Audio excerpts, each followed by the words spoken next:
नीच सौतेली माँ भाग 2।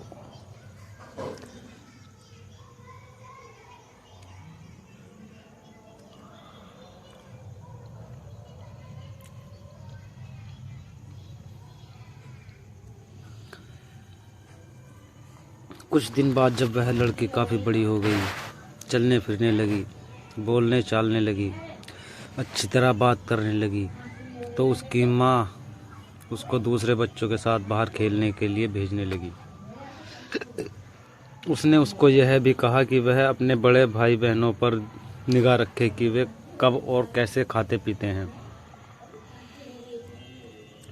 लड़की ने कहा ठीक है।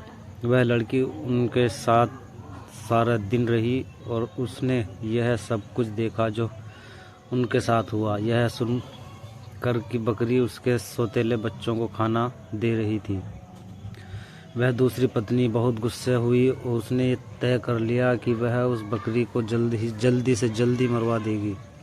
एक दिन उसने बहाना किया कि वह बहुत बीमार है और अपने इलाज के लिए एक हकीम को बुलवाया। उसने उस हकीम को रिश्वत दी और कहा कि वह उसके लिए दवा के तौर पर बकरी का मांस खाने के लिए बताए। उस हकीम ने ऐसा ही किया।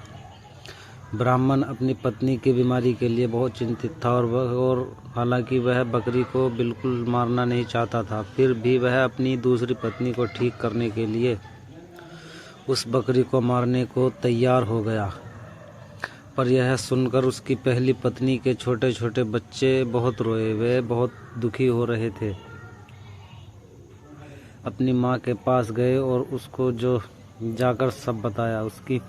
उनकी माँ ने कहा, मेरे प्यारे बच्चों, रो नहीं। जो ज़िंदगी मैं जी रही हूँ, ऐसी ज़िंदगी से तो मर जाना बेहतर है।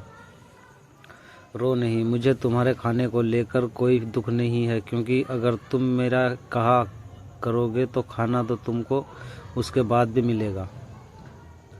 मेरे मरने के बाद तुम लोग मेरी हड्डियाँ इकट्ठी कर लेना और उनको किसी ऐसी जगह दबा देना जहाँ उनको कोई ढूंढ ना सके। फिर जब भी तुमको भूख लगे तो तुम वहाँ आ जाना, तुमको वहाँ खाना मिल जाएगा। उस बकरी ने उनको यह सलाह बड़े समय से दे दी थी, क्योंकि जैसे ही उसने अपनी बात खत्म की और उसके बच्चे वहाँ से गए कि तभी एक कसाई अपना बड़ा सा चाकू लेकर वहाँ आ गया और उसने उस बकरी को मार दिया। उस बकरी के शरीर को टुकड़ों में काट कर पका दिया गया। ब्राह्मण की पत्नी ने उस बकरी के मांस को खाया और बच्चों को केवल हड्डियां ही मिली। बच्चों ने यह हड्डियां का वही किया जो उनकी बकरी माँ ने उनसे कहा था। उन्होंने उसकी हड्डियां एक ऐसी जगह दबा दी जहां उन्हें कोई ढूंढ नहीं सकता था। जब उनको खाने की ज़रूरत हुई तो वे वहां जाते और उन हड्डियों से खाना मांग लेते और उनको खाना मिल जाता। सो अब उनको फिर से खाना रोज़ और खूब मिल रहा था। अब वे भूखे भी नहीं रहते थे। उनकी तंदुरुस्ती फिर से ठीक होती जा रही थी। उस बकरी के मर जाने के कुछ समय बाद ब्राह्मण की पहली पत्नी की एक बेटी पानी के नाले में अपना चेहरा धो रही थी कि उसकी नाक की लौंग खुल गई और पानी में गिर गई। एक मछली पानी के साथ साथ उसको भी पी गई। अब हुआ यह कि एक मछियारे ने वह मछली पकड़ ली और राजा के रसोइया को बेच दी। रसोइया ने जब इस मछली को पकाने के लिए काटा तो उसको यह देखकर बहुत आश्चर्य हुआ कि इसके अंदर तो नाक की एक लौंग थी। वह उसको लेकर राजा के पास गया तो राजा को भी इसमें रुचि हो गई। राजा ने अपने राज्य में यह मुनादी पिटवा दी कि जिस किसी की भी नाक की लौंग हो गई हो, वह उसको राजा से आकर ले जाए। कुछ ही दिनों में उस लड़की का भाई राजा के पास आया और बोला कि वह नाक की लौंग उसकी बहन की थी। उसकी यह अचानक की लौंग उसका चेहरा धोते समय नाले में गिर पड़ी थी।